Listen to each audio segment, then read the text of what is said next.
tell us a little bit more about your relationship with your property owners. How do you balance, keeping them satisfied with your services, giving them top-notch customer service, while, not letting them eat up too much of your time or controlling too much of how you're doing your business? Well, that's part of the expectations that we set when we we're in that interviewing process where they're interviewing us to hire us. We're also interviewing them if we want them as a client. And part of one of the questions that we ask, which is a very key question, is how do you approach maintenance? So if you're working with an owner who says, oh, they can just rent it as is, I'm not going to paint, I'm not going to put, patch the holes, I'm not going to replace this burnt, tore up carpet or whatever, I know right away that that's not a client that I want to do business with.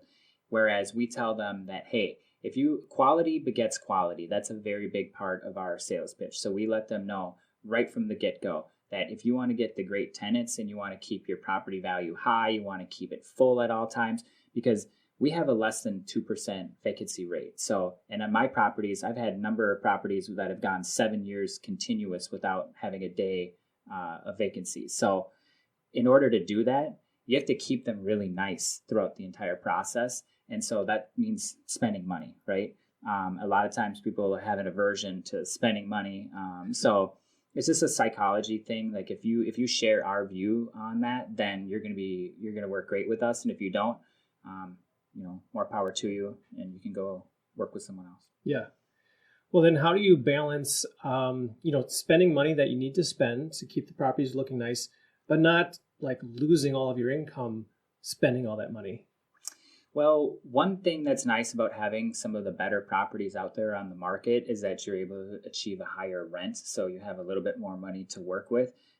But there's certain things that are like safety and rental license things. Those are non-negotiables where, you can't have just like a failed electrical system or heat that doesn't work. So those will always have to get taken care of.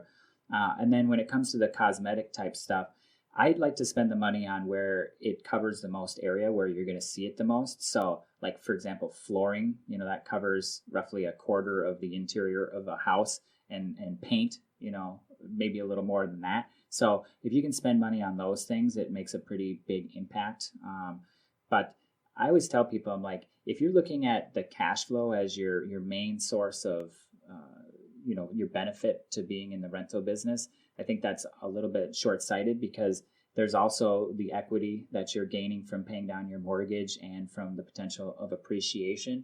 But also, especially if you're a real estate professional like I am, you get the depreciation deduction and some tax benefits. And so, plus over time, rents have continued to increase. So for example, the very first house that I lived in, which was a townhome in Burnsville, I rented it for $1,300 in 2011. It's renting for $1,600 now. So, little by little, as rents go up, you have a little bit more in the kitty left over for cash flow and other things. Want to hear more on this topic? Click the link below for the full episode of Maximizing Your Property Value.